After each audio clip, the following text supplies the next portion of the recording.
8వ వచనం చదవండి. యెహోవా స్వరము అరణ్యమును కదిలించును. యెహోవా కాదేశు అరణ్యమును కదిలించును. ఏ అరణ్యానంట? కాదేశు అరణ్యం. రాస్తున్నారా? ఆల్రైట్. అరణ్యం అనగానే ఇక్కడ ఫారెస్ట్ కన్నా అరణ్యం అనగానే ఇక్కడ ఎడారి గురించి మాట్లాడుతుంది కీర్తన. జనరల్గా మనం చూసుకుంటూ వచ్చాం. ఫస్ట్ దేని గురించి కీర్తన గారు చెప్పాడు? నీళ్ళు. దాని తర్వాత ఎక్కడికి వెళ్ళాడు కీర్తన గారు? దేవదారు వృక్షం. దాని తర్వాత ఎక్కడికి వచ్చాడు? అగ్నిజ్వాలల దగ్గరికి వచ్చాడు. ఇప్పుడు ఎక్కడికి వస్తున్నాడు? అరణ్యము అంటే ఎడారి. ఇటువంటి స్థితికి కీర్తనకారుడు తెస్తున్నాడు. జనరల్గా ఇప్పటి వరకు మనం చూసుకున్నట్లయితే కీర్తనకారుడు ఈ యొక్క పాటలో, ఈ యొక్క కీర్తనలో ఆయన దేవుని స్వరము ఈ పనిని చేస్తుందిరా అని మనకు చెప్తా, ఒక పనిని యెహోవా స్వరము జలముల మీద అల్లాడుచుండెను అన్నట్టుగా ప్రతి స్వరము అని వచ్చే ప్రతి వస్తువు దగ్గర, ప్రతి ఒక్క సిచ్యువేషన్ దగ్గర ఒక దాన్ని మనకు గుర్తు చేస్తున్నాడు. అవునా? జలము అనగానే మనం సృష్టి దగ్గర ఆ జలానికి వెళ్ళాం. దేవదారు వృక్షం అనగానే గర్వం దగ్గరికి వెళ్ళాం. దాని తర్వాత అగ్నిజ్వాలలు అనగానే ధర్మశాస్త్రం దగ్గరికి వచ్చాం కదా. ఇప్పుడు అలాగే ఇప్పుడు ఎడారి గురించి మాట్లాడుతున్నాడు. అరణ్యము అని అంటే ఇంగ్లీష్లో చదివితే డెజర్ట్ అని, లేకపోతే విల్డర్నెస్ అని చెప్పి చాలా పదాలుగా ఉంది. ఇప్పుడు ఎడారి, యెహోవా స్వరం ఎక్కడుందండి? ఇప్పుడు ఎక్కడుంది? ఇప్పుడు జనరల్గా ఆ పాట చదువుతూ ఉంటే ఫస్ట్ ఏమో నీళ్ళ మీద నుండి వచ్చి దేవదారు వృక్షం దగ్గరికి వచ్చి, మళ్ళీ దేవదారు వృక్షం దగ్గర నుంచి అగ్ని దగ్గరికి వెళ్ళి, అగ్ని దగ్గర నుంచి ఇప్పుడు ఎక్కడికి వచ్చింది? ఎడారి, అరణ్యము దగ్గరికి యెహోవా స్వరం వచ్చింది. యెహోవా స్వరం వచ్చి అరణ్యాన్ని ఏం చేస్తుందంట? కదిలిస్తుంది అని వాక్యం చదువుతున్నాం. అదే కదా ఇప్పుడు వరకు చదివాం దాని గురించి. ఓకే, ఇప్పుడు ఇంట్రడక్షన్కి వద్దాం. ఎడారి అనగానే ఏం గుర్తొస్తాయి మనకి? గట్టి చెప్పండి. మాస్కులు ఉన్నాయి కదా, మాస్కులు తీసన్న అరిచి చెప్పండి. నాకు ఏం గుర్తొస్తాయి? ఇసుక, ఇంకా క్యామెల్స్, నీళ్ళు ఉండవు, క్యాక్టస్, ఎటువంటి వెజిటేషన్, చెట్లు, పచ్చదనం అనేది ఉండదు ఎడారి గురించి. ఇప్పుడు జనరల్గా మనం వాక్యం చదువుతూ ఉంటే మనకి ఎలా, ఈ పాట తెలుసు కదా అందరికీ, నీటి కాలువల, పాడండి. నీటి కాలువల యోరునా నాటబడి అంటే ఇప్పుడు ఈ పాట ఎక్కడి నుంచి? ఈ పాట కీర్తన గ్రంథం 1వ అధ్యాయం నుంచి. ఇది 29వ అధ్యాయం. 1వ అధ్యాయంలో ఏం పాట రాసుకుంటున్నాం మనందరం? నీటి కాలువల యోరన నాటబడిన చెట్టులాగా నీతిమంతుడుండి వాడు తన కాలం నందు ఫలమునిస్తాడని చదువుతున్నాం. అంటే జనరల్గా ఒక నీతిమంతుడు అనగానే మనకి మంచిగా వెజిటేషన్ వచ్చేసి, మంచిగా చల్లగా ఉండి, మంచిగా నీళ్ళ దగ్గర ఉండే చెట్టుని గుర్తు తెస్తుంది వాక్యం. అలాగ గుర్తు తెస్తా ఈ 29వ అధ్యాయం వచ్చేటప్పటికి మాత్రం దేవుడు ఎక్కడున్నాడంట? ఆయన స్వరం ఎక్కడుందని చెప్తుంది? ఎడారిలో ఉంది. ఇప్పుడే మీరు చెప్పారు కదా, ఎడారనంగానే ఇసుక గుర్తు వస్తుంది, ఎడారనంగానే వంట గుర్తు వస్తుంది, ఎడారనంగానే ఎటువంటి ఫలభరితంగా ఉండని ప్లేస్ అది. ఎడారనంగానే మొక్కలకి ఇక్కడ ఏమి ఉండవు, ప్లెయిన్గా ఉంటుంది. సో ఇప్పుడు లాస్ట్ వీక్ ఈ వెడ్నెస్డేనే ఎప్పుడు మన అందరం కలిసి మాట్లాడుకుంటున్నాం, రే ట్రిప్ వేద్దాం ఎక్కడికన్నా అనగానే నేనేమో వైల్డ్ వాటర్స్ అని అంట, ఒక అన్నేమో మల్లెల్దీవ్ అంటారు, ఇంకో ప్లేస్ ఏంది ఆదిలాబాద్లో ఏదో వాటర్ ఫాల్స్ అని చెప్పారు. ఇప్పుడు సరే ఈ ట్రిప్ గురించి వదిలేస్తే మనం అందరం అనుకుందాం, ఫ్యామిలీలో సంవత్సరానికి ఒక ట్రిప్ వేస్తాం కదా. ట్రిప్ వేసినప్పుడు పప్ప నేను ఊటీ వెళ్దాం పప్ప అని అంటాడు. ఇంకోరేమో వచ్చి ఊటీ ఎన్నిసార్లు వెళ్ళాం, ఈసారి డార్జిలింగ్ వెళ్దాం అని అంటారు. లేకపోతే ఒకసారి ఏమో హిమాలయాలు వెళ్దాం అంటారు. లేకపోతే ఇంకోసారి షిమ్లా అంటారు, ఒకసారి కుల్లు మనాలి అని అంటారు. అవును కదా, అవన్నీ ఇండియాలోనే ఉన్నాయి కదా. ఎవరన్నా ఎప్పుడన్నా ఏ ట్రిప్ కన్నా డాడీ మనం థార్ డెజర్ట్ వెళ్దామని అంటారా? థార్ ఎడారి ఉంది కదా రాజస్థాన్లో అంటారా? ఎందుకన్నా? అది కూడా ఇండియాలో ప్లేస్, అది కూడా చూడముచ్చట అని అనలేం. కానీ ఇప్పుడు మనం చూసే ప్లేస్లు ఏటిలో ఉండకుండా భిన్నంగా ఉండే ప్లేసే అది. ఇప్పుడు హిమాలయాలు అంటారు, ఊటీ కొడైకెనాల్. ఎందుకు? ఇక్కడ కంటే చల్లగా ఉంటాయి కాబట్టి ఆ ప్లేస్లోకి వెళ్దాం. లేకపోతే బాగా చెట్లన్నీ ఉంటాయి, ఇంత పెద్ద చెట్లు ఉంటాయి కాబట్టి ఇష్టం ఆ ప్లేస్లని. ఇవన్నీ ఇష్టం ఉన్నప్పుడు ఎడారి ఎందుకు ఇష్టం ఉండదు? మీరు అన్నట్టు వంటలు ఉంటాయి అక్కడ, వంటలు ఎక్కొచ్చుగా. హైదరాబాద్ కూడా వచ్చేసినాయి అంటారా? ఎందుకు? మనం ఇప్పుడు ఏదైనా ట్రిప్ వేద్దాం అంటే సింపుల్గా కదా, ఏదన్నా అంటే వాటర్ ఫాల్స్ గుర్తొస్తాయి, ఏదన్నా అంటే పెద్ద చెట్లు గుర్తొస్తాయి, ఏదన్నా అంటే అందరం కలిసి తినడానికి గుర్తొస్తాయి. అదే మనం థార్ డెజర్ట్ ఎక్కడ ఉంటుంది? థార్ డెజర్ట్ ఎక్కడ ఉంటుందమ్మా? ఇండియాలో. అమ్మయ్యా, రాజస్థాన్లో ఉండదు అనమాట, పాకిస్తాన్ బార్డరు. అయితే అక్కడ థార్ ఎడారి ఉంటుంది. మనం ఎప్పుడు ఎక్కడికి వెళ్దామనన్నా రాజస్థాన్కి వెళ్ళంగానే హవామహల్ అని ఒకటి ఉంటుంది, పింక్ కలర్ బిల్డింగ్, పెద్ద పెద్ద బిల్డింగ్, అవన్నీ చూస్తారు. కానీ ఎవరన్నా ఎడారు కూడా వచ్చింది రో అని చెప్పి వంట మీద వేసుకొని వెళ్ళిపోతారా ఎడారిలోకి? అంటే జనరల్గా వెళ్తారేమో కానీ అలా ఒక్కరే వెళ్ళరు కదా.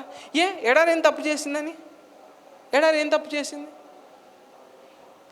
అంటే ఇప్పుడు మనకేం తప్పు చేసింది అనగానే మన దగ్గర ఆన్సర్ ఉండదు, అయినా మనకి వెళ్ళబుద్ధి కాదు, అవునా కదా? ఎడారి అనగానే చిచి ఇంకా ఆ ప్లేస్ ఎందుకు, హిమాలయాలన్నీ ఉన్నాయి కదా అని అనుకుంటాం. ఎందుకు వెళ్ళొద్దు అని అనుకుంటామంటే మనం ఎప్పుడు ఎక్స్పెక్ట్ చేసే చెట్లు, ఎక్స్పెక్ట్ చేసే ఫ్రెష్నెస్, ఎక్స్పెక్ట్ చేసే అందాలు ఏవి ఎడారిలో ఉండవు. చుట్టూ ఏముంటుంది? ఇసుక ఉంటుంది. మనతో బాగా ఫ్రెండ్లీగా ఎప్పుడు ఇక్కడ కుక్కలు పిల్లులు ఉంటే అక్కడ ఏముంటాయి? వంటలు ఉంటాయి. ఆహారం బాగా దొరికిద్దా? దొరకదు. టెంపరేచర్ అంత బాగుంటుందా మనకి? హైదరాబాద్ అనుకో ఎండాకాలంలో 45 కొట్టిద్ది, ఇది బాగా చలికాలంలో ఏమో ఎక్కడ పడిద్ది 15 తక్కువ అనుకో 18 అనుకుందాం మ్యాక్సిమం. మనకు కూడా చిన్న చిన్న ఎడారిలాగే సమ్మర్లో బాగా కొట్టేస్తుంది, వింటర్లో బాగా తక్కువ అయిపోద్ది. కానీ ఇప్పుడు అదే ఎడారిలోకి వెళ్దామని అంటే ఎవరికి వెళ్ళబుద్ధి కాదు, నిజమే కదా? ఎడారిలోకి ఎందుకు వెళ్ళబుద్ధి కాదు? ఆహారం దొరికిద్దా ఎక్కడ పడితే అక్కడ? మనందరికీ నేషనల్ జియోగ్రఫీ తెలుసు కదా, బేర్ గ్రిల్స్ కాదు, ప్రైమల్ సర్వే వాడు ఉంటాడు తెలుసా, వాడు బాగా చూపిస్తాడు. ఎడారిలోకి వెళ్తా వాడము పాముని ఎదుగుతాడు, ఇంకేముంటాయి అక్కడ? స్కార్పియన్స్ని ఏమంటారు తెలుగులో? తేళ్ళు ఉంటాయి, చిన్న చిన్న ఏమంటారు, రాటిల్ స్నేక్స్, కట్లపాము అంటారా, అవి ఎడారిలోనే ఉంటాయా? అవన్నీ ఉంటాయి. వాడికి నీళ్ళు ఏం దొరక్క అక్కడ ఏవో పెద్ద పెద్ద చెట్లు ఉంటే కింద దుంపలు తెంపుకొని దాన్ని ఏదో చేసి ఆ నీళ్ళు అంటే అటువంటి ఒక కష్టమైన ఎన్విరాన్మెంట్ ఉంది చూడండి. ఇప్పుడు మనం ఏం చూడం. అటువంటి కష్టమైన స్థితిలో ఏం చేస్తుందంటే యెహోవా స్వరం ఎక్కడుంది? ఇప్పుడు అరణ్యంలో ఉంది. యెహోవా స్వరం నీటి కాలువలో ఎవరన్న నాటబడిన చెట్టు దగ్గర ఉందని వాక్యం చెప్పట్లా, లేదని కాదు. వాక్యం స్పెసిఫిక్గా ఏం చెప్తుందంటే అరణ్యములో, ఎడారిలో యెహోవా స్వరము ఉంది అని అంటుంది. ఓకే, ఇప్పుడు ఒక కొనుక్కు వచ్చింది కదా, ఎడారికి ఎందుకు వెళ్ళాం? ఇప్పుడు నాతో పాటు తెలుగు బైబిల్ ఉన్నాయి కదా అందరికీ, ఒకసారి వెనకాల తిప్పండి. మ్యాప్లు ఉంటాయి కదా, తిప్పండి.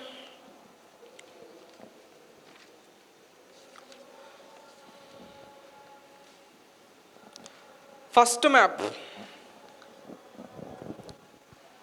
మ్యాప్ ఏముంది? ఫస్ట్ మ్యాప్ మీకు ఆది కాండముతో సంబంధ కలిగిన ఉన్న ప్రదేశాలను ఉంది కదా. జనరల్గా ఇక్కడ లాస్ట్ ఐగుప్తన్ ఉందా? Last left, bottom left. ఆ ఐగుప్తు పక్కన ఎర్ర సముద్రం ఉందా? ఆ ఎర్ర సముద్రం పైన సీనాయి అని ఉందా? చూస్తున్నారు కదా, సీనాయి అని ఉందా? సీనాయి పైన ఏముంది మనకి? కాదేశు బార్నియా, అదే కదా పేరు, బార్నియా. కాదేశు బార్నేయా అనేది ఉంది. మీకు తెలుసుగా, లొకేషన్ గుర్తొచ్చిందిగా ఎక్కడ ఉందో. మీకు కావాలంటే దాని తర్వాత పేజ్ తిప్పండి, ఇంకొద్దిగా జూమ్ చేసి చూపిస్తారు. ఇప్పుడు యెహోవా స్వరం అనేది మ్యాప్లో ఆ ప్లేస్ మీద ఉంది అని చెప్తున్నారు. జనరల్గా ఇప్పుడు కూడా మనం ఫోన్లో అది గూగుల్ మ్యాప్స్ ఓపెన్ చేసుకొని ఎతికినా నాకు తెలిసి ఆ పేర్లు ఉండవు. అది ఇదెప్పుడు కదా 3500 సంవత్సరాల క్రితం పేరు. అన్ని పేర్లు ఇప్పుడు యెరూషలేం బెత్లెహేంలాగా ఉండిపోవు కదా, మారు ఉండొచ్చు. అయితే ఇప్పుడు యెహోవా స్వరం అనేది అటువంటి ఎడారిలో, మీరు చుట్టూ సీనాయి కొండ అవన్నీ చూడంగానే ఏం గుర్తొస్తుంది? ఏం కథ గుర్తొస్తుంది మనకి? నిర్గమకాండం కథ గుర్తొస్తుంది, అవునా కదా? ఇప్పుడు ఎంత నిర్గమకాండం బైబిల్లో ఉన్నా, ఎంత అన్నీ ఉన్నా ఎడారే, అవునా? ఎడారే, ఎవరికి ఇష్టం ఉండదు వెళ్ళడానికి. దేవుడు వీళ్ళందరినీ ఏం చేశాడు? సముద్రం మధ్యలో గుండా తీసుకెళ్ళాడు. వాళ్ళకి ఇప్పుడు జనరల్గా అసలు ఇశ్రాయేలీయులకే దేవుడు తీసుకెళ్తానన్నా నచ్చలేదు, అవునా? మోషే మీద సనగడం, దేవుడి మీద సనగడం, మాకు చేపలు కావాలంటే మాకు పొమోగ్రనేట్, ఇట్లా దేవుడినే శోధించే టైపులోకి వెళ్ళిపోయారు. అయితే ఇప్పుడు ఇశ్రాయేలు వాళ్ళకి వెళ్ళాలి అని లేకపోయినా ఒక ఇశ్రాయేలుని పిలిచి, రే నీకు సముద్రము గుండా వెళ్ళడం నీకు నచ్చిందా, ఎడారి గుండా 40 సంవత్సరాలు తిరగడం నీకు నచ్చిందా అంటే ఏదంటాడు? సముద్రం అని అంటాడు. అది 2 గంటలు అయి ఉంటుందేమో. వాక్యం ఏం చెప్పిద్ది? వాళ్ళు ఇన్ని సంవత్సరాలు నడిచినా కాళ్ళకి చెప్పలు ఏం కాలేదు, అరగలే, బట్టలు చినగలేదు అంటది. దేవుడు బాగానే చూసుకున్నాడు కదా అని చెప్పినా వాళ్ళకి ఏది నచ్చి ఉంటుంది? సముద్రం గుండానే నచ్చి ఉంటుంది. ఎందుకంటే ఎడారనంగా అని చెప్పాంగా, ఎవరు ఉండరు, ఎవరు కనిపించరు, జనసంచారం ఉండదు, అదే పచ్చగా ఉండదు, ఎక్కడికి చూసినా ఇసుక, ఎక్కడికి చూసినా పైన ఏమో చంపేస్తూ ఉంటాడు. అదొక మనిషికి ఇప్పుడు హ్యాబిటాట్ అని అంటాం తెలుసా? హ్యాబిటాట్ అనగానే ఏంటి? ఉండదగ్గ ప్రదేశము అని అంటారు. ఇది అరణ్యము, ఎడారి అనేది ఉండదగ్గ ప్రదేశం కాదు. అందుకే ఇప్పుడు మనం భూమి మీద చూసుకున్న మనకి ఉత్తరప్రదేశ్ ఉంది. ఉత్తరప్రదేశ్ అందులో గంగా నది ఉంటుంది, యమునా నది ఉంటుంది. ఇవన్నీ నదులు బాగా ఉండి పంటలు బాగా పండుతాయి కాబట్టి మనుషులు ఎక్కువ ఉంటారు. పక్కనే రాజస్థాన్ ఉంటుంది. రాజస్థాన్లో ఏముంటాయి? ఎడారి ఉంటుంది. మనుషుల పాపులేషన్ ఎక్కడ ఎక్కువ? నదులు ఉండే ప్లేస్లో మనుషులు ఎక్కువ ఉంటారు, ఎడారి ఉండే దగ్గర ఎక్కువ ఉంటారా? ఎడారిలో కూడా ఉండొచ్చు, కానీ అది మనుషులను బాగా చూసుకునే ఎన్విరాన్మెంట్ కాదు కాబట్టి అక్కడ తక్కువ మంది ఉంటారు. తక్కువ మంది ఏంది, అసలు చాలా చోట్ల ఉండరు కూడా. అటువంటి ప్రదేశంలో ఏముందంటే ఇప్పుడు ఏముంది? యెహోవా గుర్తొస్తుందా? చూస్తున్నారా? ఎడారి అనగానే మనకి ఏం చూపిస్తుంది? అడ్డంకి చూపిస్తుంది. ఎడారి అనగానే మనకి ఇబ్బందిని చూపిస్తుంది. ఎడారి అనగానే నిర్జీవాన్ని చూపిస్తుంది. నిర్జీవం అంటే అక్కడ జీవం ఉండదు అని అనలేం, కానీ చాలా తక్కువగా ఉంటుంది మిగతా ప్లేస్తో కంపేర్ చేస్తూ ఉంటే. అటువంటి క్లిష్టమైన ఎన్విరాన్మెంట్లో, అటువంటి కష్టమైన ప్రదేశాలలో దేవుని స్వరము ఉన్నది అని వింటాం. ఎందుకుంది? ఆ అరణ్యాన్ని దేవుడు ఎందుకు కదిలిస్తున్నాడు అనేది వాక్యం ఇవ్వాలి. వెళ్దామా వాక్యం లోపలికి? అర్థమైందా? ఎడారి ఎందుకు ఇవన్నీ అర్థమైంది కదా. త్వరగానే ముగించడానికి ట్రై చేస్తాను. జనరల్గా మనిషి బతకడానికి ఏముండాలి? దాన్ని ఏదో తిండి, నీరు, గుడ్డ అని అంటాం కదా. అంటే బట్ట, ఆహారం, నీళ్ళు. ఎడారిలో ఆహారం దొరికిద్దా? అందరు ఏలియాలు కాదుగా కాకులు వచ్చి ఇచ్చేయడానికి. నీళ్ళు దొరుకుతాయా? నీళ్ళు దొరకడం కాకుండా ఏముంటాయంట అక్కడ? దాన్ని ఏదో పేరు అంటారు, ఎండమావి అని అంటారు. నీళ్ళు ఉన్నాయని వెళ్ళేటప్పటికి నీళ్ళు ఉండవు. ఎండమావి అటు కనిపిస్తుంది మనకి. అంటే ఆ అట్మాస్ఫియర్ ఎట్లా ఉంది? మనిషికి కావాల్సినవి ఏవి ఉండవు అక్కడ. అటువంటి మనిషి సంచారం లేని ప్రదేశంలో దేవుని స్వరం ఉందని అంటున్నారు కాబట్టి అది ఎట్లానో చూద్దాం. ఫస్ట్ ఆఫ్ ఆల్ మీకు వాక్యంలోకి వెళ్తా. ఈ వచనం మనకేం చెప్తుందంటే, యెహోవా స్వరము అరణ్యమును కదిలించును, యెహోవా కాదేశు అరణ్యమును కదిలించును అని అన్నాం. మనకి వాక్యంలో బైబిల్లో చదువుకుంటే కాదేశ్ అనే ప్లేస్ చూశారు కదా. ఇప్పుడు దానికి 5 పేర్లు ఉన్నాయి. 5 పేర్లు అంటే కాదేశ్కే కాదు, జనరల్గా ఇంటర్చేంజ్ చేసుకుంటూ మాట్లాడారు. ఒకటి కాదేశ్ అని, ఇప్పుడు కాదేశ్ బార్నియా అని చదివారు కదా. సీను అరణ్యం అని చెప్పి ఒకసారి, సీనాయి అరణ్యం అని ఒకసారి, పారాను అరణ్యం అని ఒకసారి, కెదేమోతు అరణ్యం అని చెప్పి, అది మొత్తం డెజర్ట్ కదా. ఒక్కొక్క ప్లేస్తో దాన్ని డినోట్ చేశారు, కానీ మొత్తం జియోగ్రాఫికల్గా అదే ప్లేస్. దాని గురించి ఈరోజు వాక్యం మనం వింటున్నాం. ఓకే, ఇప్పుడు కాదేశు గురించి ఇప్పుడు వరకు మనం ఎడారి గురించి విన్నాం కదా. ఎడారి అంటే ఇటు ఉండదు అని అనుకున్నాం. ఇప్పుడు కాదేశు ఎడారి గురించి విన్నాం. కాదేశు ఎడారి ఎందుకు స్పెషల్గా చెప్తున్నానంటే, వచనంలో దాని గురించి కూడా మెన్షన్ చేశాడు కాబట్టి మనం ఇప్పుడు ఆ అరణ్యంలో బైబిల్కి దానికి ఎట్లాంటి సంబంధాలు ఉన్నాయి వాక్యంలో చూసుకుంటా అసలు స్వరం ఎందుకు అక్కడ మాట్లాడుతుందో విందాం. Okay, alright. ఓకే, సంఖ్యాకాండము 13వ అధ్యాయము 18th వర్స్. నేను అది పెద్ద వచన భాగం కానీ ఒక్కొక్క రిఫరెన్స్ 18 చదవండి. దానిలో నివసించు జనము, సౌండ్ పెంచు.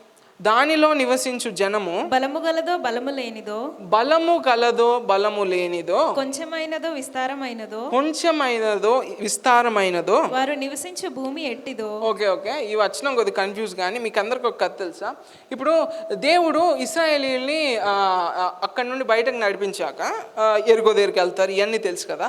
అలాగే ఇక్కడ ఉన్న కాదేశును దాటి ఉన్న రాజ్యంలోకి మోషే ఏం చేస్తాడంటే 12 మంది వేగుల వారిని ఉందా, వేగుల వారు అంటే మనకు బాగా కనెక్ట్ అవ్వడానికి దాన్ని ఏమంటారు అంటే స్పై అంటారు కదా. డిటెక్టివ్ సినిమాల్లో ఉంటారు చూడండి, అట్లాంటి వాళ్ళని మోసే 12 మందిని పట్టుకొని, ఈ 12 మంది మీరు సౌండ్ పెంచావా, మీరు ఆ ప్రదేశంలోకి వెళ్ళి ఆ రాజ్యంలో ఎవరెవరు ఉన్నారు, ఎక్కువ మంది ఉన్నారా, తక్కువ మంది ఉన్నారా, వాళ్ళ అలవాట్లు ఏంటి, అవేం తప్పుగా తెలుసా.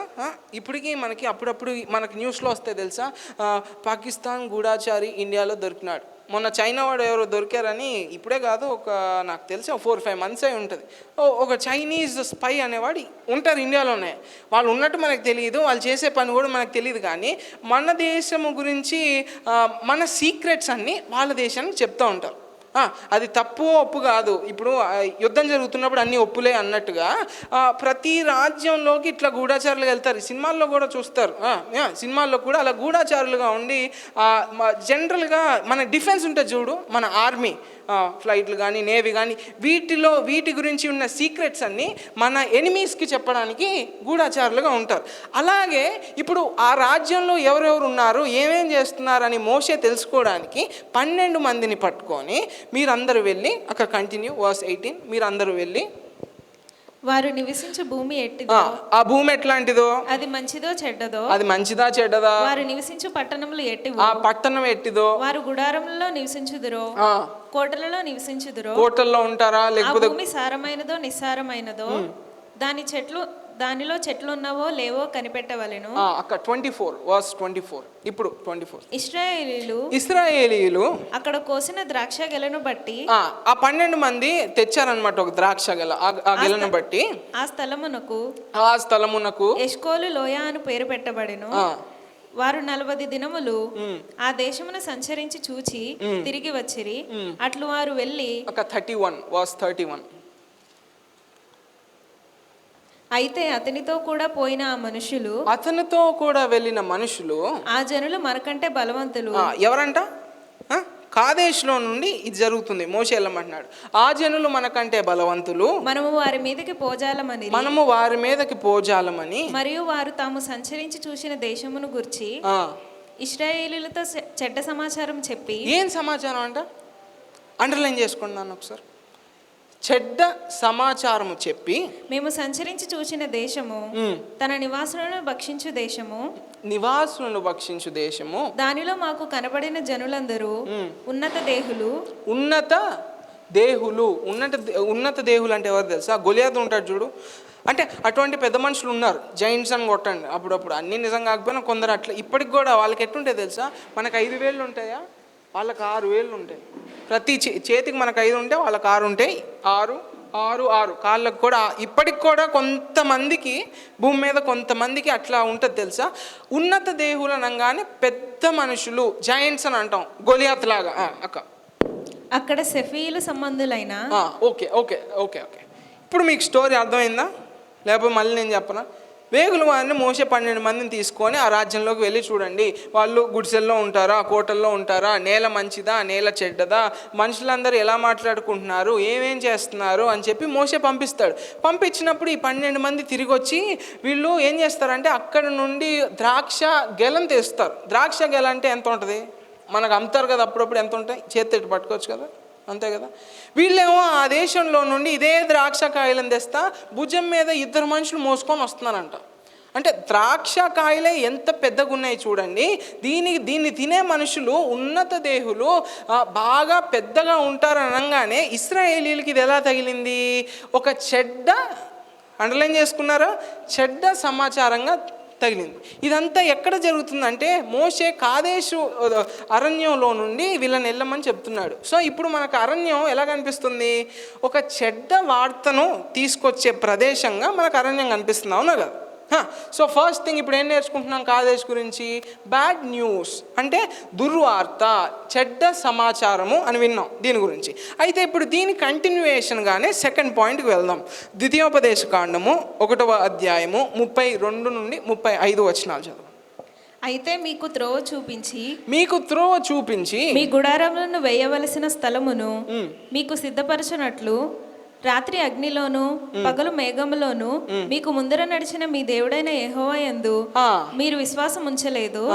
కాగా యెహోవా మీరు చెప్పిన మాటలు విని బహుగా కోపపడి నేను మీ పితరులకు ఇచ్చేదనని ప్రమాణం చేసిన ఈ మంచి దేశమును ఈ చెడ్డతరము వారిలో యెఫున్నె కుమారుడైన కాలేబు తప్ప మరి ఎవరునూ చూడడు. అతడు పూర్ణ మనస్సుతో యెహోవాను అనుసరించెను కనుక. ఓకే అక్క, ఇప్పుడు 2వ అధ్యాయము 7వ వచనం చదవండి ఒకసారి. Second chapter. నీ చేతుల పనులన్నిటిలోను నీ దేవుడైన యెహోవా నిన్ను ఆశీర్వదించెను. ఈ గొప్ప అరణ్యములో నీవు ఈ 40 సంవత్సరములు సంచరించిన సంగతి. ఎన్ని సంవత్సరాలు ఇవి? How many years? 40 ఇయర్స్. ఈ 40 సంవత్సరాలు ఉన్న సంగతి ఆయన ఎరుగును. ఓకే, అర్థమవుతుందా? ఈ రెండు ఇప్పుడు మనం ముందు చదివిన వాక్యం, ఈ వాక్యము ఇంటర్ కనెక్టెడ్ వాక్యం. ముందు వాక్యంలో ఏం చెప్తాడు మోషే? వెళ్ళి చూసినగానే వీళ్ళు చెడ్డ సమాచారం ఇస్తే ఇశ్రాయేలీలందరూ భయపడిపోతే కాలేబు ఒక్కడు మాత్రం ఏం లేదు, దేవుడు మనకి ఇది ఇస్తాడు అని చెప్పి విశ్వాసం కలిగి ఉంటాడు. జనరల్గా మనం కూడా అటువంటి ఒక సమాచారం రాగానే భయపడిపోవడం సహజం, అవునా కాదు? భయపడిపోతున్నామని చెప్పి విశ్వాసాన్ని కోల్పోకూడదు. అర్థమవుతుందా? భయపడవచ్చు. ఇప్పుడు జనరల్గా దేవుడు నాకు తోడై ఉన్నాడు అంటాం. నువ్వు ఇటు పడుకోగానే పక్కన నేనే వచ్చి భూ అని అన్నా అనుకో, జనరల్గా భయపడతాం కదా. అలాగే ఇశ్రాయేలీలు భయపడున్నా ఏం అయ్యేది కాదేమో. ఆఖరికి మోషే అహరోన్లకే భయం రాలా. అయినా దేవుడు దాని గురించి ఏమంటలా, వీళ్ళు భయపడ్డం కాక ఇంత గొప్ప కార్యాలు చేసిన దేవుని పరిచర్యను చూసి కూడా వీళ్ళు అవిశ్వాసులుగా ఉన్నారు కాబట్టి ఆ చెడ్డ తరానికి నేను ఆ వాగ్దాన దేశాన్ని ఇవ్వను అని అంటాడు. మీకు జనరల్గా తెలుసా, ఈ ఐగుప్తులో నుండి వాగ్దాన దేశానికి వెళ్ళడానికి ఎంత టైం పట్టిద్ది తెలుసా? నడుచుకొని వెళ్తే ఎంత టైం పట్టిద్ది? 3 రోజులు పట్టిద్ది. ఎన్ని రోజులు? ఎక్కడో చదివినట్టు గుర్తు, 3 days. 3 రోజులకి 40 సంవత్సరాలకి ఆయన పొంతం ఉందా? మీరు కొద్దిగా మోడర్న్ బైబిల్స్లో చూస్తే మీకు వాళ్ళు వెళ్ళిన డయాగ్రామ్ కూడా వేసి చూపిస్తాడు. వాళ్ళు ఇట్లా యూ షేప్లో ఇటు తిరిగి వెళ్తారు. దేవుడు 3 రోజుల్ని 40 సంవత్సరాలు ఎందుకు చేయాల్సి వచ్చిందంటే ఇటువంటి యొక్క, ఇప్పుడు జనరల్గా చాలామంది అని అంటారు కదా, దేవుడు ప్రేమస్వరూపి. దేవుడు ప్రేమించి అన్ని గొప్ప కార్యాలు చేసి ఇశ్రాయేలీని నడిపిస్తే వాళ్ళు ఆయన అవిశ్వాసంతో నమ్మితే ఆయన క్షమించవచ్చుగా. ఆఫ్టర్ ఆల్ మనకేం చెప్పాడు? నీ చెంపకు కొట్టి చూపిస్తే ఏం చేయమన్నాడు? దేవుడు చేసి ఉండొచ్చుగా. ఎందుకు చేయలేదు చెప్పనా? దేవునికి వాళ్ళేమో ఊరికే వచ్చేస్తాం అనలా. దేవునికి వాళ్ళు ఏం చేశారు? ఒక నిబంధన చేశారు. నిబంధన అంటే ఏంటి తెలుసా? ఏంటి? కొత్త నిబంధన, పాత నిబంధన? నిబంధన అంటే దేవునికి మాట ఇచ్చారు. ఏం మాట ఇచ్చారు తెలుసా? అయ్యా నువ్వు చెప్పేవి మేము అన్నీ వింటాము, నీ ధర్మశాస్త్రంలో నువ్వు మాకు ఇచ్చిన ఆజ్ఞలన్నింటినీ పాటిస్తాము అని చెప్తే వాళ్ళందరూ అవును సీనాయి కొండ దగ్గర అంటారు. దేవుడు ఓకే. ఇప్పుడు నువ్వు దేవుని కోసం ఎంతవరకు నుంచుంటే ఆయన నీ కోసం అంతే నుంచుంటాడు కదా. ఈ ధర్మశాస్త్రం ఇవన్నీ ఫాలో అవ్వకుండా ఇప్పుడు జనరల్గా ప్రభువు కూడా మనకి నూతన నిబంధనలో చెప్తా కూడా న్యూ టెస్ట్మెంట్లో వాళ్ళతో మాట్లాడుతా ఈ తరము గురించి యోనా ఉన్నప్పుడు నినివే వాళ్ళు వచ్చి దీని గురించి మాట్లాడతారు, దీన్ని తిడతారు అని చెప్తాడు. అంటే దీన్ని జడ్జ్ చేస్తారు అని అంటాడు. ఎందుకు? ఇప్పుడు ప్రభువు ఎందుకు ఆ మాట అన్నాడు తెలుసా? ఇప్పుడు మనకి ప్రభు గురించి తెలుసు. ఎలా తెలుసు?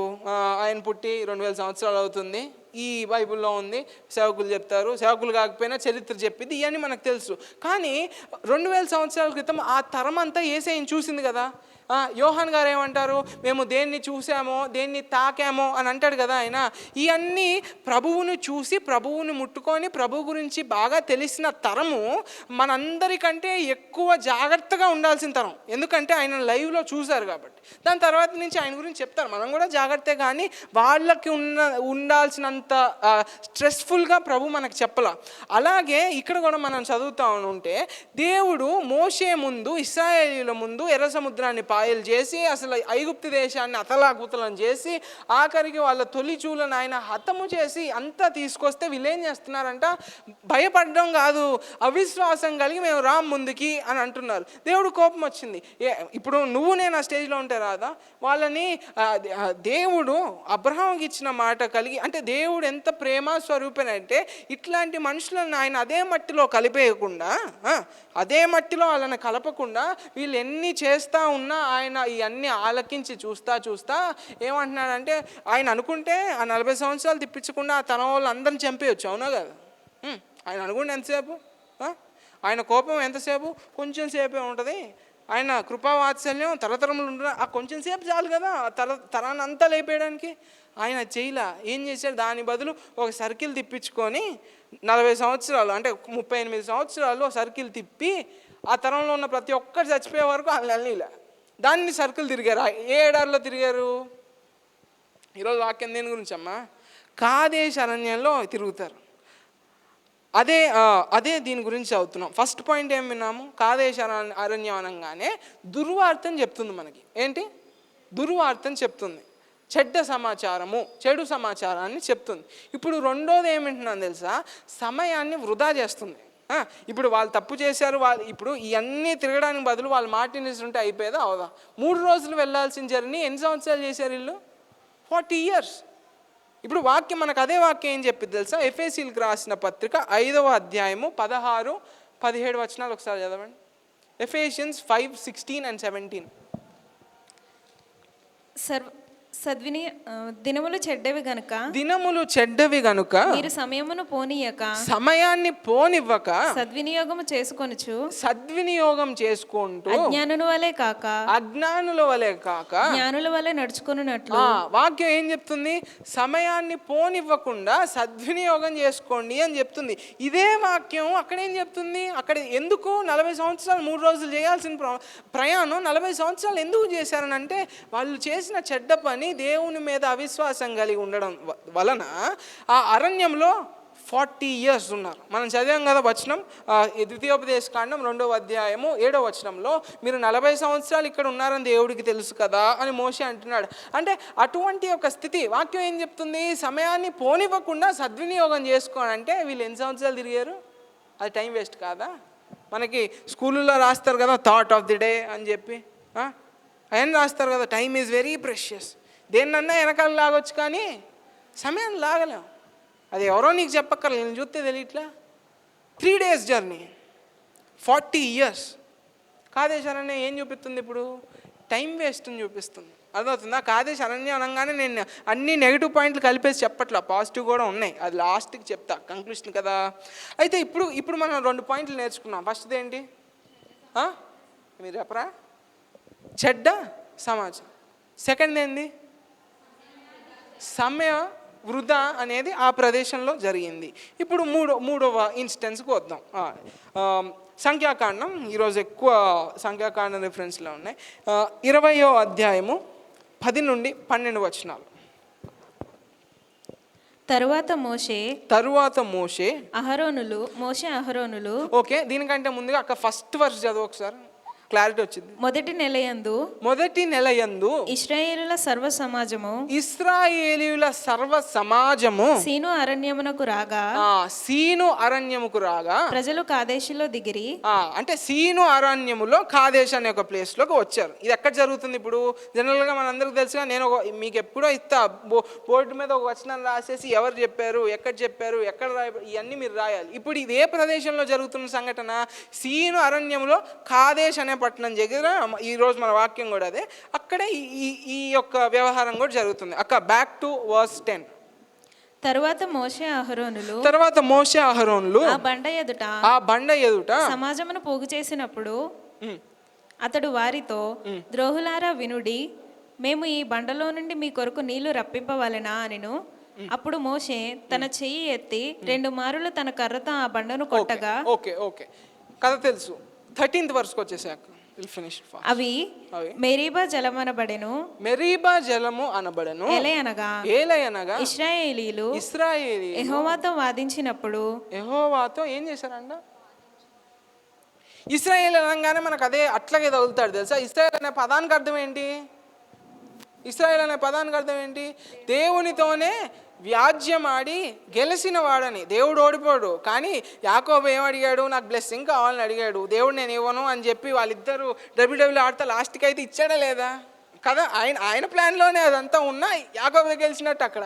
అందుకని ఇశ్రాయేల్ అనగానే దేవుడితోనే ఒక కుస్తీ పట్టుకొని దేవుడినే గెలిచిన వాడని అర్థం. ఇప్పుడు అదే ప్రజలకు మెరీబా అనే ప్లేస్ దగ్గర ఏందంట, వాళ్ళు యెహోవాని ఏం చేశారంట? దేవునితో వాదిస్తున్నారు. ఇప్పుడు కాదేశ్ అనే అరణ్యం ఏం చూపిస్తుంది ఇక్కడ? వాదించడం చూపిస్తుంది. ఇప్పుడు అది ఎంత నెగటివ్ ప్లేస్ అనే దగ్గరికి మనం వస్తే, యాజ్ యూజువల్ ఫస్ట్ దుర్వార్త వస్తుంది. సెకండ్ ఏం కనిపిస్తుంది మనకి? సమయం వృధాగా పోతుంది. మూడోది ఏం చూపిస్తుంది మనకి? దేవునితోనే ఎవరు వాదించారు? ఇశ్రాయేలీలు వాదించారు. లాస్ట్ కంక్లూషన్ ఏమైంది? వాగ్దాన దేశాన్ని మోషే అహరోను రాకుండా పోయారు. అర్థమవుతుందా? జనరల్గా ఇప్పుడు సంఘంలో కూడా ఇవన్నీ ఎట్లా జరుగుతాయనంటే, సంఘంలో అందరూ వస్తారు. ఇశ్రాయేల్లో కూడా సర్వ సమాజం అక్కడ కూడింది. వాగ్దాన దేశానికి ఎంతమంది వెళ్ళారు? 2 వెళ్ళారు. దాన్ని ఏదో మిమ్మల్ని భయపెట్టని చెప్పట్లా. ఆఖరికి మోషే వెళ్ళాడా? మీకెంత వార్నింగో సేవకులకి అందరికీ వాక్యం అదే వార్నింగ్ ఇచ్చింది. అయితే ఈ కథలో మనం చూసుకుంటా ఉంటే, వీళ్ళు దేవునినే వాదించి మాకు నీళ్లు కావాలి, మాకు ఆ దేశంలో పొమోగ్రనేట్లు ఇవన్నీ బాగా ఉన్నాయి. ఇక్కడ ఇప్పుడు జనరల్గా ఇప్పుడు దేవుని గురించి మనం మాట్లాడుకుంటా ఉంటే జనరల్గా మన నోటి నుండి వచ్చే పదాలు ఏంటి? జీవము, వెలుగు ఇట్లాంటి పదాలన్నీ వస్తాయి కదా. అట్లాంటి దేవుని సేవకుడైన మోషేతో ఇశ్రాయేలీలందరూ మాకు ఐగుప్తులో ఇటువంటి మంచి పంట పొలాలు దొరికితే నువ్వు మమ్మల్ని ఎడారిలోకి తీసుకొచ్చి చంపడానికి తెచ్చావా అని దేవుడిని అంటున్నారు. మోషేతో అంటే దేవుడిని అంటున్నారు. దేవుని జనరల్గా వెలుగు, దేవుని జనరల్గా జీవము, జ్యోతిర్మయుడు, అన్ని మంచి మంచి పాటలు, మంచి మంచి పదాలు ఉంటాయి. కానీ ఇశ్రాయేలీయులు దేవుణ్ణి ఏమంటున్నారు మోషే ద్వారా? ఏంటి, ఐగుప్తులో నుండి మమ్మల్ని ఈ ఎడారిలోకి తెచ్చి చంపేద్దాం అనుకుంటున్నావా అని ఆపాదిస్తూ ఉంటే ఆయనకి అంటే ఆయన యోనా గ్రంథం 4వ అధ్యాయం 2వ వచనంలో ఆయన కృపావాత్సల్యత ఎంత గొప్పది అని చెప్పి యోనా చెప్తుంటే నాకు ఇది కనిపిస్తుంది తెలుసా.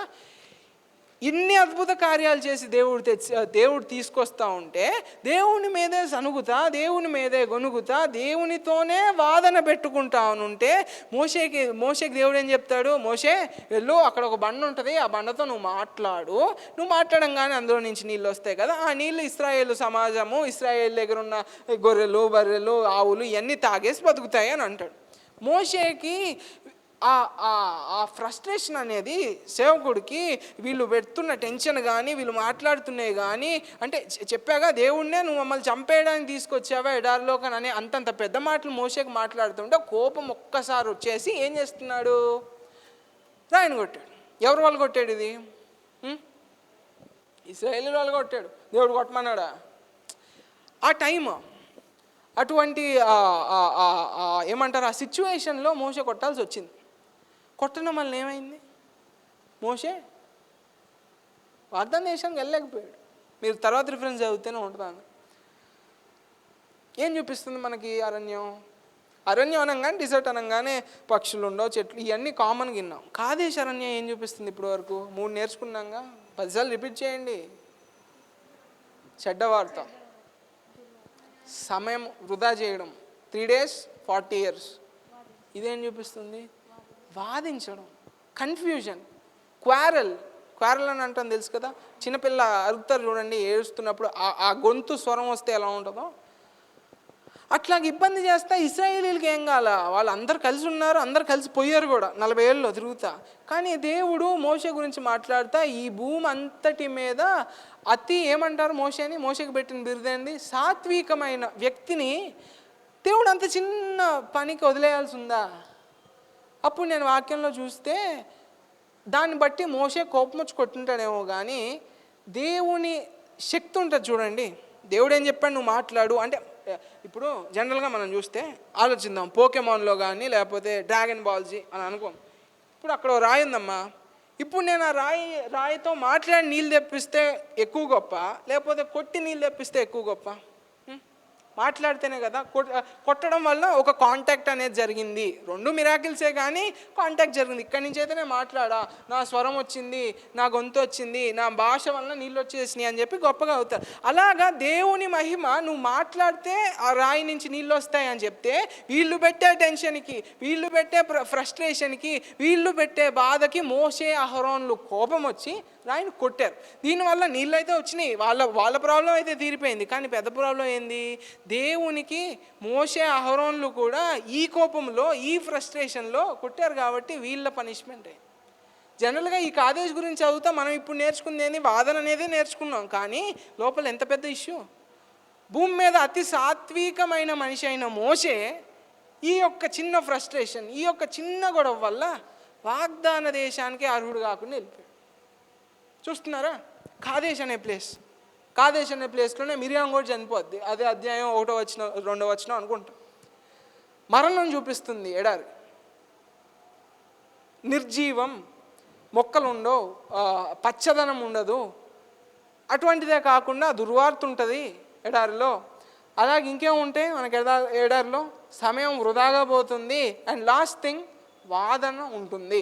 ఓకే, ఇప్పుడు వాక్యంలో ఒక హాఫ్కి వచ్చేసాం, కంక్లూషన్కి. ఇప్పుడు పాజిటివ్గా వెళ్దాం. ఓకే, అర్థమవుతుందా? ఫస్ట్ ఎడారి గురించి మాట్లాడేసాం, అయిపోయింది. ఇప్పుడు కాదేశ్ గురించి స్పెషల్గా మాట్లాడాం, ఈ ఉన్నాయని. ఇప్పుడు విల్ గో ఇన్సైడ్.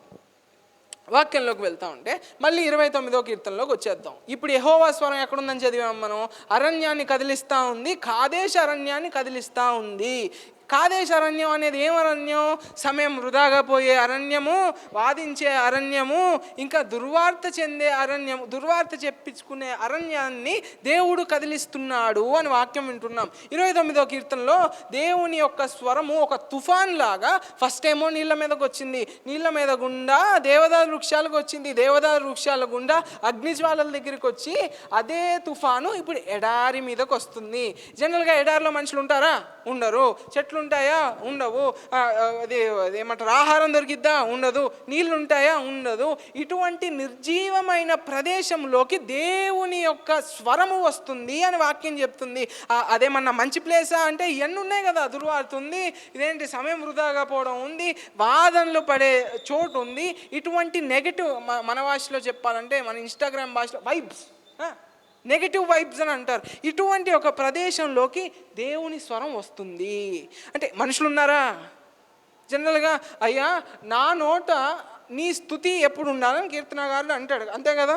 ఏమంటారు, మనకి 150వ కీర్తనలో చూసుకుంటే పాట కూడా రాసుకుంటాం కదా, సకల ప్రాణులు యెహోవాను స్తుతించండి, ఏమంటారు, తంబురతోనూ నాట్యముతోనూ మోగు తాళములతోనూ ఇవన్నీ నాట్యం చేయండి.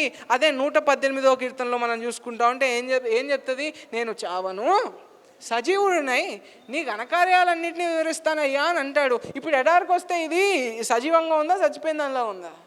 ఎలా ఉంది? ఎలా ఉంది? బ్రతికుందా, చచ్చిపోయిందా? ఎడారిలో మోగుతాళాలు ఉన్నాయా? ఎడారిలో నాట్యం ఉంటుంది? ఎడారిలో ఎవరైనా నాట్యం చేస్తారా? సలసలు కాలిపోతూ ఉంటే. ఎడారిలో ఇవన్నీ లేవు. అయినా యెహోవా స్వరం ఎక్కడికి వచ్చిందంట? ఎక్కడికి వచ్చింది? ఇప్పుడు మనం ఏదో పెద్ద ఏమంటారు, సినిమాల్లో ఏమంటారు, ఇంటర్వెల్కి వచ్చాక అర్థం కాకుండా చేసి టు బి కంటిన్యూ అన్నట్టుగా ఇటువంటి బ్యాడ్ వైబ్స్ ఉన్న ప్లేస్లో, ఇటువంటి దుర్వార్తలు ఉన్న ప్లేస్లో, ఇటువంటి మనిషి సంచారం లేని ప్లేస్లో వాక్యం ఏం చెప్పింది? నేను చచ్చిపోను, నేను బ్రతుకుండే అంటే సజీవులే కదా నీ గురించి నీకు ఏమంటారు స్తుతి చెల్లించేది అని అన్నట్టుగా. అదే సజీవులు ఉండే ప్లేసా? చచ్చిపోయే వాళ్ళు ఉండే ప్లేస్ అది. సైలెంట్గా ఉంటుంది, ఎటువంటి శబ్దం ఉండదు, గాలులు ఊరికే పోతే వేడివేడిగా ఉంటుంది, ఎక్కడ పడితే అక్కడ తీసుకుంటుంది. అసలు జీవించరాని ప్రదేశానికి ఎవరు వస్తున్నారు ఇప్పుడు? యెహోవా స్వరం వస్తుంది. స్వరం ఊరికే రావట్లా. ఏం చేస్తుంది? ఎడారిని ఎందుకు కదిలిస్తుంది? ఎందుకు కదిలిస్తుంది అంటారు? నేను చెప్పనా? మెల్లగా ముగించుకుందాం. ఈ ఎడారి దేనికి సూచన అంటే జన సంచారం లేని దానికి సూచన. జనం సంచారం లేకపోతే వాక్య ప్రకారం సజీవులే కదా నేను స్తుతించేది, సచ్చినాలు ఎందుకు చేస్తారు? అయ్యే కదా. సజీవులు లేకపోతే అక్కడ దేవునికి స్తుతి లేదు, అవునా? దేవుడు ఇప్పుడు జనరల్గా అర్థం చేసుకుంటే ఈ ఎడారి అనేది, ఈ నిర్జీవమైన స్థితి అనేది ఏంటంటే లోకం. లోకంలోనే తారు ఉంది, లోకంలోనే సహరా ఉంది, వీటి గురించి కాదు. ఆత్మీయంగా ఆలోచించి నువ్వు మాట్లాడుకుంటా ఉంటే ఈ భూమిలో, ఈ అన్యులందరిలో, ఈ చనిపోయిన వారందరిలో యెహోవా స్వరం అనేది సువార్తను తీసుకొస్తుంది. అర్థమవుతుందా? ఎలా తీసుకొస్తుందో విందాం. జనరల్గా ఇప్పుడు మనం చూసిన పాయింట్లు ఏంటి? దుర్వార్త, సమయం వృధాగా పోవడం, బాధించబడే ప్రదేశం కదా. ఇప్పుడు దేవుని యొక్క స్వరము ఈ అన్యుల జీవితాల్లోకి సువార్తలాగా వస్తుంది. మనకి ఫస్ట్ పాయింట్ ఏం విన్నాం? ఎడారిలో కాదేశ ఎడారిలో ఏం విన్నాం? ఫస్ట్ పాయింట్ దుర్వార్త, చెడ్డ వార్త అనేది విన్నాం. ఇప్పుడు సువార్త అనగానే మంచి న్యూస్ కదా, దానికే రిఫరెన్స్ చేద్దాం. మార్కు సువార్త 16వ అధ్యాయము 15వ వచనం ఒకసారి చదవండి. అందరికీ తెలిసిన వచనమే, మార్క్ 16:15.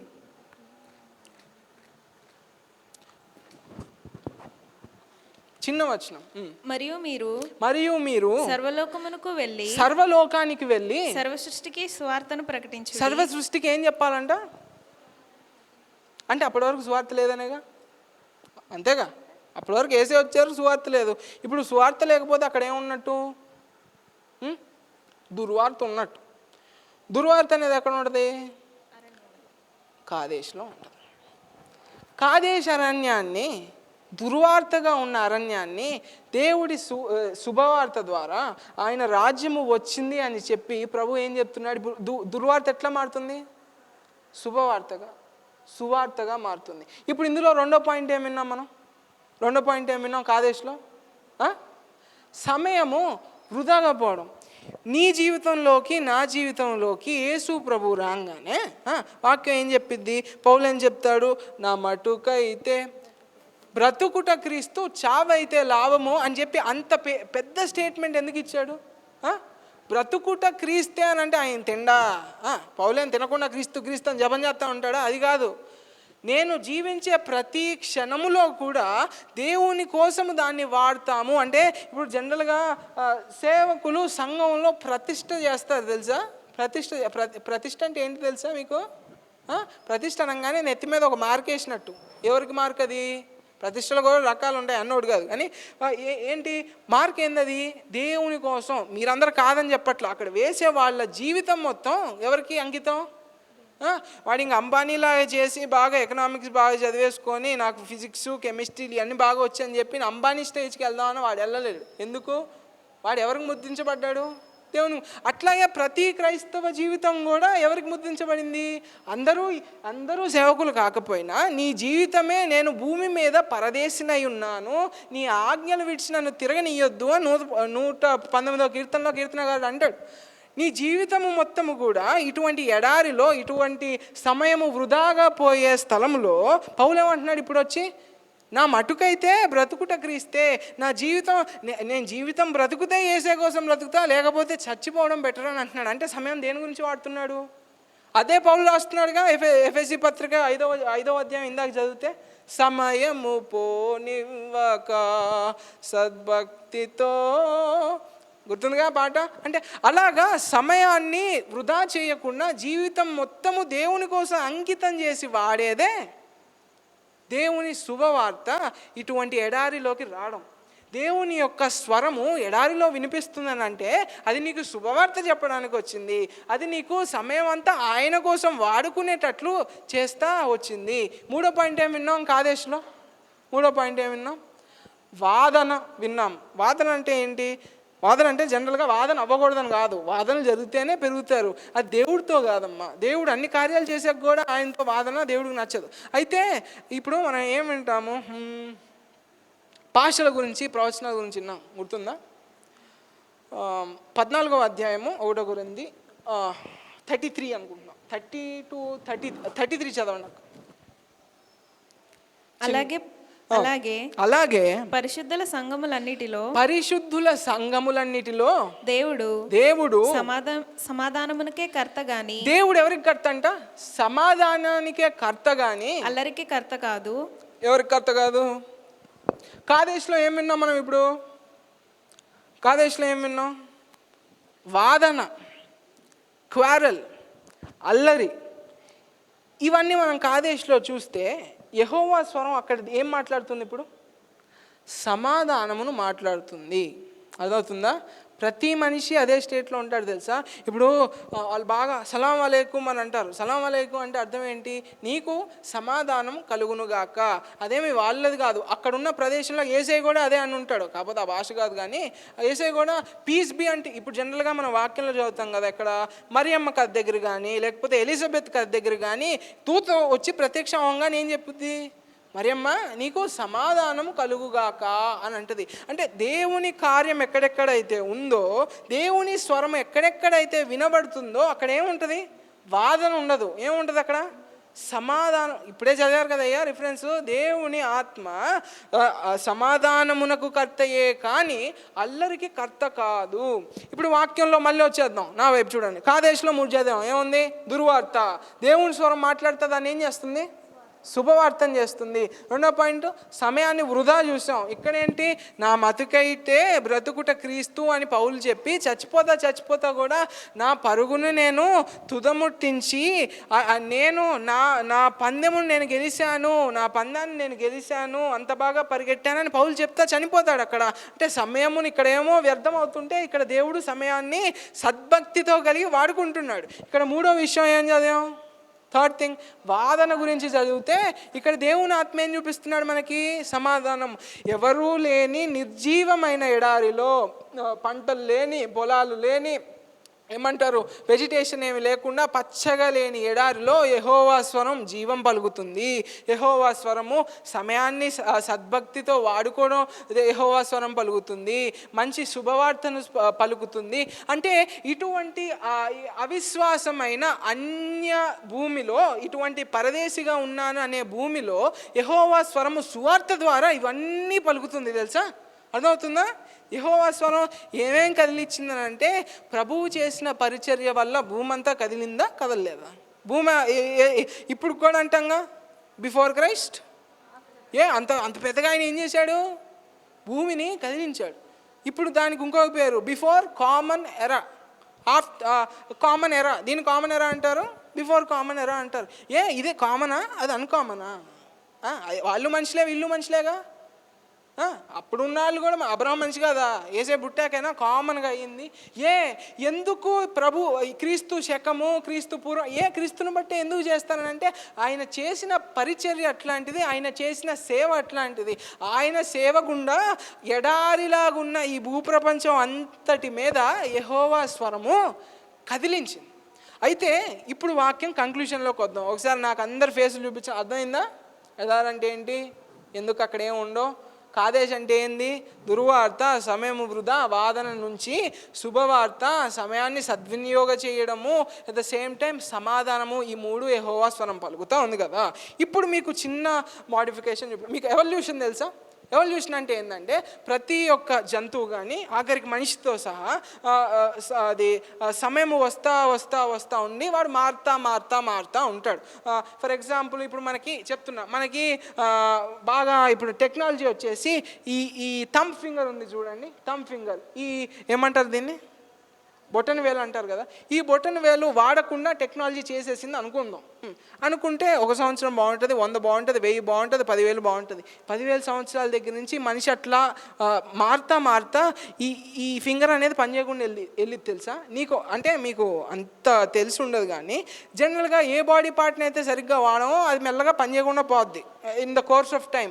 అట్లాగే ఇప్పుడు మనం ఏం విన్నాము, కాదేశం చూసాం. అలాగే ఇప్పుడు యెహోవా స్వరాన్ని కాదేశ్లో చూసాం. ఇప్పుడు యెహోవా స్వరాన్ని కాదేశ్లో చూసి ఒక కొత్త స్టెప్ వేద్దాం. ఏం స్టెప్ వేద్దాం తెలుసా? ఇప్పుడు వరకు యెహోవా స్వరము కాదేశ్లో ఉంది, అది విన్నాం కదా. ఇప్పుడు ఇంకొక స్టెప్ ఏంటంటే, నువ్వు కానీ నేను కానీ, కంక్లూషన్ గుండా నువ్వు కానీ నేను కానీ మనము దేవునికి స్వరంగా మారగలుగుతాం. అవునా అంటే తలకాయలు ఊపుతున్నారు కానీ బాగా బైబిల్ చదివిన వాళ్ళకి తగులు ఉండాలి. ఏం తగిలింది ఇప్పుడు? నువ్వు నేను దేవునికి స్వరంగా ఉండాలి. ఏం తగిలింది ఇప్పుడు? అరణ్యములో ఒక స్వరము తగిలిందా? ఎవరి గురించి ఇది? బాప్తిసం ఇచ్చు. What is he doing? Is preparing the way for God. అదవుతుందా? యేసుక్రీస్తు భౌతికంగా 2000 సంవత్సరాల క్రితం భూమి మీదకి రావడానికి ఏలియా ఆత్మతో యోహాను అరణ్యములో శబ్దము చేస్తా, అరణ్యములో అరుస్తా, అరణ్యములో స్వరము, దేవుని స్వరముగా యోహాను వచ్చాడు కదా. యోహాను వచ్చి యేసుక్రీస్తుకి ఏమంటారు రోడ్డుని ప్రిపేర్ చేసి వెళ్తే, నువ్వు నేను క్రైస్తవులుగా బ్రతుకుతా దేవుని కోసము స్వరముగా ప్రభువు 2వ రాకడికి వస్తున్నాడు కదా, దానికోసం నువ్వు నేను ప్రిపేర్ చేద్దామా? వాక్యం అదే కంక్లూజన్ నేను తీసుకెళ్తున్నాను మిమ్మల్ని. ఫస్ట్ ఎడారి చూసాం, దాని తర్వాత కాదేశ అరణ్యాన్ని చూసాం, దాని తర్వాత దేవుడు ఏం మారుస్తున్నాడు కాదేశం చూసాం, దాని తర్వాత కొత్తగా మాడిఫై అయిపోయి నువ్వు నేను దేవునికి స్వరముగా. ఎక్కడ స్వరము? ఎక్కడి నుంచి వినిపిస్తుందంట స్వరము? ఎడారిలో నుండి, అరణ్యములో నుండి మనకి ఈ శబ్దము వినిపిస్తుందని బాప్తిసం ఇచ్చే యోహాను గురించి వాక్యం చెప్పిద్ది. అయితే అదే వాక్యము నీ గురించి నా గురించి కూడా దేవుని కోసము 2వ రాకడ కోసము ప్రభు వస్తున్నాడు కాబట్టి ఆయన కోసం మార్గంను సరళం చేస్తామా? మనము సరళం ఎట్లా చేస్తామని అంటే అందరికీ సువార్త పంచుతా. ఇప్పుడు దేవుని స్వరము ఎడారిలో సువార్త పంచి, ఎడారిలో సమయాన్ని మంచిగా వాడి, ఎడారిలో సమాధానం నుంచి ఎలాగైతే చేసిందో నువ్వు నేను కూడా అదే పని చేస్తాం. అంతే కదా, మనకి కొత్తగా సొంతంగా ఏం లేవు. ప్రభు స్వరం అక్కడ ఏం చేస్తుందని వాక్యం చెప్తుందో నువ్వు నేను కూడా ఆయన స్వరం గుండా అదే చేద్దాం. ఇప్పుడు వాక్యంలో చదువుతూ ఉంటే మార్కు సువార్త, ఒక్క నిమిషం నా వైపు. ఇప్పుడు మీకు చిన్న క్వశ్చన్, కొద్ది వాక్యం తెలిసే ఉండాలి. బాప్తిసం ఇచ్చే యోహాను గురించి ఉన్న ప్రవచనం ఏ గ్రంథంలో ఉంది? ఓకే, ఎక్స్పెక్ట్ చేశా. ఏ అధ్యాయంలో ఉంది? 40. యెషయా గ్రంథం 40వ అధ్యాయము ఒక చిన్న పాట రూపకంగా హెబ్రీ భాషలో రాయబడి ఉంది. ఇప్పుడు మనకు అన్ని పాటలు అంటే మనం పాడుకోం, కానీ పాట రూపకంగా అంటే పద్య రూపకంగా రాయబడిన ప్రవచనం అది. ఈ ప్రవచనంలో దేవుని సేవకుడు ఆయనకు మార్గము సరళము చేస్తా వస్తున్నాడని చెప్పి బాప్తిసం ఇచ్చి యోహాను గురించి చదివితే మార్కు సువార్త 1వ అధ్యాయము 2 నుండి 4 వచనాలు. ఇదిగో నా దూతను నీకు ముందుగా పంపుచున్నాను, నా దూతను నేను ముందుగా పంపిస్తున్నా, అతడు నీ మార్గము సిద్ధపరచును, అతను నీ మార్గము సిద్ధపరచును, ప్రభువు మార్గము సిద్ధపరచుడి, ప్రభువు మార్గము సిద్ధపరచండి, ఆయన త్రోవలు సరళము చేయుడని, ఆయన త్రోవను సరళము చేయండి, అరణ్యములో కేక వేయుచున్న ఒకని శబ్దము, అరణ్యములో ఒక శబ్దము అని ప్రవక్త అయిన యెషయా చేత రాయబడినట్లు బాప్తిసమిచ్చి యోహాను అరణ్యములో ఉండి పాపక్షమాపణ నిమిత్తము. ఓకే అందరికి తెలుసును కదా, అందుకే ఆపిచ్చేస్తున్నా అంత చదువు. బాప్తిసం ఇచ్చి యోహాను వచ్చాడు, ప్రభు కోసం మార్గం సిద్ధపరిచి వెళ్ళిపోయాడు. ప్రభు కూడా తర్వాత వెళ్ళిపోయాడు. కానీ ప్రభు ఇప్పుడు ఏం చేస్తున్నాడు? తిరిగి వస్తున్నప్పుడు యెహోవా స్వరము ఎలాగైతే అక్కడ మార్గం సరళం చేస్తుందో, నువ్వు నేను మనకన్నా చిన్న జీవితాలు, మనం ఏం పెద్ద జో బైడెనో నరేంద్ర మోడీలం కాదు, అంత అందరికీ తెలిసి ఉండడానికి ఇవన్నీ చేయడానికి కాదు. మనకున్న చిన్న జీవితానికే దేవుడికి అప్పచెప్తే ఆయన చేసే పని, ఇప్పుడు జనరల్గా ఇప్పుడు ఆయన చేసే పని ఎట్లుంటుందో నేను చెప్తా. చిన్నగా ఆలోచించుకుందాం. బాప్తిసం తీసుకున్నావు అమ్మా, నువ్వు తీసుకున్నావు, ఇప్పుడు ఎవరైతే తీసుకున్నారు? 1 2 3 అంతే కదా. Okay, equal. మనము బాప్తిసం తీసుకున్నామని అంటే జనరల్గా మన తరతరాలన్నీ తీసేసుకున్నట్ట కాదా? మన తరాలన్నీ తీసేసుకున్నట్ట కాదా? వాక్యం ఏం చెప్పిద్ది? ఆదాము పాపం చేస్తే ఆదాములో మానవాళ్ళంతా పాపం చేసిందంటే కరెక్టే కదా, ఆదాములో వచ్చిన వాళ్ళే కదా మనం. ఇప్పుడు అలాగే నువ్వు నేను బాప్తిసం తీసుకుంటే అందరు తీసుకున్నట్ట కాదు. చెప్తున్నా, చిన్న విషయాలు అనేవి ఆదాం దగ్గర మనం చదివినట్టయితే చిన్న విషయం మానవాళ్ళంతటినీ ఎక్కడికి తీసుకొచ్చింది? దేవుడినే సిలువ ఎక్కించే దగ్గర తీసుకొచ్చింది పాపం. అలాగే నీ జీవితంలో నా జీవితం కానీ అది నెగిటివ్, పాజిటివ్గా ఆలోచించుకుంటా ఉంటే చిన్న జీవితం అయినా అందరికీ తెలియని జీవితం కాకపోయినా దేవుని కోసం ఈ చిన్న పాత్రని ఇస్తే ఆయన గొప్ప కార్యాలు చేస్తాడు. అర్థమవుతున్నా? నీకే పని అయితే ఇచ్చాడో, అందుకే వాక్యం చెప్పేదిగా, అందరూ సంఘ సేవకులు కాదు, అందరూ బోధకులు కాదు, అందరూ ప్రవక్తలు కాదు, అందరూ పరిచారకులు కాదు. నీకే వరం దేవుడు ఇచ్చాడో, నీకేది దేవుడు చెప్తున్నాడో, నీ చిన్న జీవితంతో నువ్వు ఆ చిన్న పని చేయి. అందరూ బాప్తిసం ఇచ్చి యోహానులు కాకపోయినా అందరం దేవునికి స్వరములుగా, దేవునికి ఎడారిలో నుండి అరణ్యములో నుండి ఒక శబ్దముగా నువ్వు నేను మన జీవితాల్లో మారగలం. అవునా కదా? That is the conclusion I'm bringing to. So ఇప్పుడు నాకు చెప్పండి, ఫస్ట్ టైం విన్నాం ఎడారి, దాని తర్వాత కాదేశ్, దాని తర్వాత దేవుని స్వరం ఎలా కదిలిస్తుంది, దీని తర్వాత కంక్లూషన్ నువ్వు నేనే ఆ స్వరం అవ్వచ్చు. You are getting me right point? అర్థమైంది కదా? ఇప్పుడు అందరు బైబిల్ అందరు పుస్తకాలు మూసేయండి. ఇప్పుడు ఇంకో చిన్న వాక్యం చదివిస్తాను నేను. మత్తయి సువార్త 4వ అధ్యాయం 1వ వచనం. బైబిల్ పుస్తకాలు మూసారా?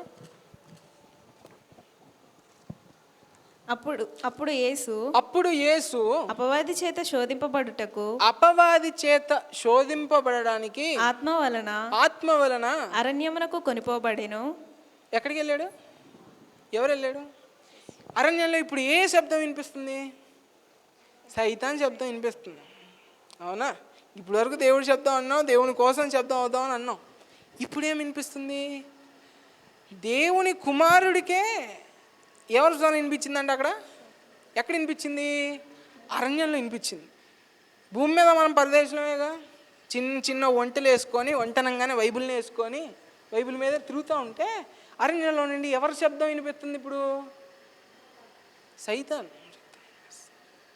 ప్రభువుకే ఆ సమస్య తప్పలా, నువ్వెంత నేనెంత. పైగా ప్రభు దగ్గరికి వచ్చి వాడేమన్నా మన పురాణాల గురించి మాట్లాడా? ప్రభు దగ్గరికి వచ్చి దేని నుంచి మాట్లాడాడు? వాక్యం మాట్లాడాడు. అరణ్యములో యెహోవా శబ్దం కదిలిస్తుంది అని అంటే ప్రభువునే ఇక్కడ సైతాన్ శబ్దం కదిలిస్తుంది. అదవుతుందా? నువ్వు నేనెవరు? దేవుని కోసం చిన్న శబ్దాలు. కానీ ఇక్కడ ఎవరు శబ్దం వినిపిస్తుంది? ఇప్పుడు సాతాన్ శబ్దం. 4వ అధ్యాయం 3వ వచనం ఒకసారి చదవండి. ఆ శోధకుడు ఆ, ఆయన యొద్దకు వచ్చి, నీవు దేవుని కుమారుడు అయితే నువ్వు దేవుని కుమారుడు అయితే ఈ రాళ్ళు రొట్టెలగునట్లు ఆజ్ఞాపించమనెను. అందరికి తెలిసిందేగా. ప్రభు 40 రోజులు ఉపవాసం చేసి ఉన్నాడు. ఆయన ఏమంటారు, మన భాషలో చెప్పుకుంటే వీక్, ఆయన వీక్ కాదు కానీ మన భాషలో చెప్తుంటే 40 days ఫాస్టింగ్ కాబట్టి నీరసిల్లిపోయినట్టు ఉన్నాడు అనుకో. ఎంత ప్రభు 100% దేవుడైనా 100% మనిషేగా, ఆయనకు ఆకలి ఉంటుందిగా. అమ్మా అని కూర్చునేటప్పుడు వాడు వచ్చాడు. వచ్చి ఇప్పుడు ఏమంటున్నాడు, ప్రభువుకి ఏ అవసరం అయితే ఉందో, ఇప్పుడు ఆయనకు ఆకలేస్తుందని చెప్పి ఆయన నాకు ఒక కారు కావాలన్నట్లా, ఆకలేస్తుంది కాబట్టి ఆయన ఎప్పుడు తినే రొట్టె ముక్కలు. ఇప్పుడు మన దగ్గరికి వస్తే ఫిన్ని నీకు కావాలంటే ఆ రాళ్ళని ఇడ్లీని చేసుకొని తినని అంటాడు, లేకపోతే మీకు బిర్యానీ ఇష్టం అంటే ఆ రాయిని బిర్యానీ చేసుకొని తినరా అని అంటాడు. శోధకుడు అరణ్యములో సైతాను శబ్దం ఏం చెప్పింది తెలుసా, నీకు ఏ అవసరం అయితే ఉందో నువ్వు దాన్ని చేసుకోగలవు అని నీకు చెప్పింది. ఏం చెప్పింది, మళ్ళీ నన్ను రిపీట్ చేయండి. నీకు ఏ అవసరం ఉందో అది నీ చేతనే కలిగిద్దిరా అన్నట్టు చెప్పించింది, అంతే కదా. ప్రభు చేయగలడు. కానీ అక్కడ ప్రభువు నిజంగా ఆయన ఆకలి మీద ఉన్నాడుగా, ఆకలి మీదే ఉన్నాడు అని చెప్పి వాడు రాగానే ఏం అడుగుతున్నాడు, రొట్టె చేసుకోని అంటున్నాడు. తప్పేం కాదు, ఆకలి ఉంది ఆయనకి. ఎంతసేపు ఏదీ లేని స్థాయిలో నుండి ఇటువంటి భూమిని కలిగజేసిన వాడు ఒక రాయి దగ్గర నుండి రొట్టెనమ్మంటే అవదా? అక్కడ పాయింట్ అది కాదు, ప్రభు సైతాన్ చెప్పింది తింటున్నాడా లేదా అది పాయింట్. అదవుతుందా? పాయింట్ ఆయనకు ఆకలేస్తుంది తింటున్నాడా లేదా అనేది కాదు, సైతాన్ చెప్పిన మాట దేవుడు వింటున్నాడా అక్కడ, అదే పాయింట్. అలాగే ఇప్పుడు సైతాన్ నీతో ఏం చెప్తున్నాడు ఎడారిలో, నీకు ఆకలేస్తుందా, నువ్వు మాట్లాడు అయిపోద్ది. ఏంటి ఏమవుద్దండ, నువ్వు మాట్లాడు అయిపోద్ది. రాయిని రొట్టెగావు అవుద్ది. ప్రభు నిజంగా చెప్తే అయ్యిద్ది కదా, కాదంట్లా. అలాగే నువ్వు నేను చిన్న వాయిస్లోమేగా, నువ్వు నేను యెహోవా చిన్న యెహోవా స్వరాలం మనం ఆయన మార్గం కోసం సిద్ధపరుస్తున్నాగా కంక్లూజన్లో.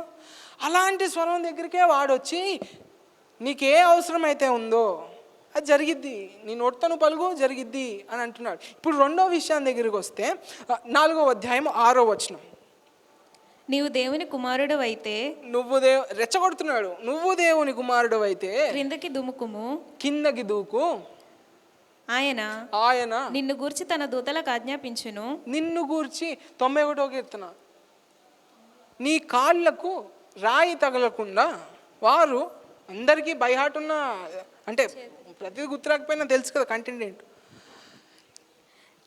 ఇప్పుడు సైతాన్ ఏం చెప్తున్నాడు ప్రభుకి, ఇట్స్ ఓకే, ఏం చెప్తున్నాడు, నీకు ప్రొటెక్షన్ ఏముంటుంది, నీకు కాపుదల. ఫస్ట్ ఏమంటున్నాడు, నీకేం కావాలో అది నీ నోట్లో నువ్వు చెప్పు అయిపోద్ది అని అంటాడు. 2వది ఏం చెప్తున్నాడు, అంటే ఇప్పుడు వాడేమన్నా పురాణాలు వాడుతున్నాడా, వాడేమన్నా మనకు ప్రభువుకు తెలియని పుస్తకం వాడుతున్నాడు. ఏం వాడుతున్నాడు, దేవుని వాక్యమే నరవతారంగా వచ్చే ఆ వాక్యం ముందే వాక్యం చదువుతున్నాడు వాడు. నువ్వు నేను దేవుని కోసం స్వరాలైతే ఇంకేం జిమ్మిక్కులు చేస్తాడు అంటే, ఇప్పుడు వాక్యం మనం చదివేస్తే తెలిసిపోద్దా? ఇప్పుడు మామూలుగా నీకు నాకు వాక్యం తెలుసు కదా, ఈ స్టాండర్డ్ తెలుసు కదా, ఈ స్టాండర్డ్ తెలిసినప్పుడు వాడొచ్చి బయట ఏం మాట్లాడట్లా, వాక్యమే మాట్లాడుతున్నాడు. నువ్వు నేను దాన్ని ఎదుర్కొంటావా? అందరం అరణ్యంలోనే ఉన్నాం, అందరం బ్రహ్మదండి మూల మధ్యలోనే ఉన్నాం. ఇటువంటి అరణ్యంలోకి యెహోవా స్వరం నీ బట్టి నా బట్టి వస్తుంది. ఈ అరణ్యంలోనే ఇంకో స్వరం కూడా ఉంది. వాడు ఏం చేస్తున్నాడు, నీకే అవసరం ఉంటే అది తీరిపోద్దని చెప్తున్నాడు, నీ కాపుదల వస్తుందని చెప్తున్నాడు. 3వ విషయం 8వ వచనం ఒకసారి చదవండి. మరలా అపవాది మిగులు ఎత్తైన కొండ మీదకి ఆయనను తోడుకుని పోయి, ఎత్తైన కొండ మీదకి తీసుకెళ్లి ఈ లోక రాజ్యాలన్నిటినీ వాటి మహిమను ఆయనకు చూపి, వాటి మహిమను ఆయనకు చూపి, నీవు సాగిలపడి నాకు నమస్కారం చేసిన ఎడల వీటినన్నిటినీ నీకెచ్చదనని ఆయనతో చెప్పగా. ఓకే, తెలుసు కదా. ఫస్ట్ ఎక్కడ కొట్టాడు, ఆయనకే అవసరం ఉందో దాన్ని చూసి కొట్టాడు.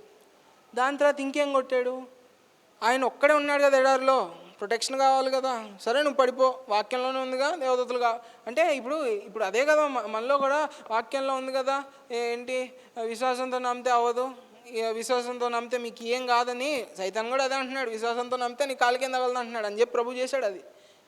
ఇప్పుడు 3వది ఏం కొడుతున్నాడు, నీకు మహిమ ఇస్తా, నీకు శక్తి ఇస్తా అని అంటున్నాడు. వాడికి తెలుసు ప్రభువు లొంగడని, అసలు ప్రభువుకి తెలిసేగా, దేవుని కుమారుడే అరణ్యంలోకి వెళ్తే దేవుని స్వరం వినిపించిద్దిరా అని ఇప్పుడు వరకు వాక్యం ఉంటే సైతాన్ మాట్లాడుతున్నాడు. ఇప్పుడు సైతాన్ మాట్లాడి ఏం చెప్తున్నాడు?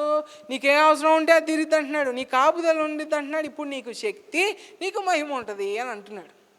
దీన్నే ఇంగ్లీష్లో ప్రాస్పరిటీ గాస్పల్ అని అంటారు.